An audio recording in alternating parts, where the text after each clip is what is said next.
Hi friends, good morning అందరికీ. సాయిరామ్. ఎలా ఉన్నారు? నేనైతే బాగున్నానండి. ఇప్పుడు చూడండి, నేను మార్నింగు లెగిసి టీ పెట్టుకొని టీ తాగేసి రవ్వ దోశ వేసానండి. చూసారా ఫ్రెండ్స్? రవ్వ దోశకి పిండి బయట అమ్ముతుంటే నేను ఎప్పుడు ఇంట్లోనే తయారు చేస్తాను, కానీ ఇంకన్నీ లేక బయట నుంచి తెచ్చుకున్నాము. చూసారా ఫ్రెండ్స్ ఎలా వచ్చిందో? బయట కొనుక్కుంటే 50 రూపీస్ అలా తీసుకుంటారు. సేమ్ అలాగే వేసానండి. చాలా ఫస్ట్ అయితే బాగా రాలేదు, తర్వాత అయితే చాలా బాగా వచ్చింది. చూసారా ఫ్రెండ్స్, మార్నింగ్ టిఫిన్ అయితే ఇదే. మీరేం చేసుకున్నారు? కామెంట్ చేయండి. టిఫిన్ ఏంటి మీది? కామెంట్ చేయండి. మనం కూడా ఇంట్లో తయారు చేసుకోవచ్చండి పిండి.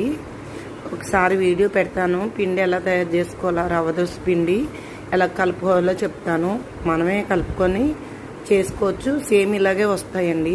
చాలా బాగా వచ్చింది కదా? మీకు కావాలా?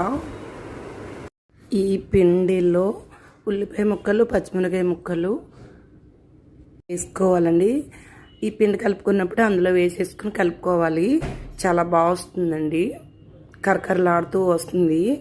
నెక్స్ట్ వీడియోతో కలుద్దామండి. నచ్చితే లైక్ ఇవ్వండి. Bye bye.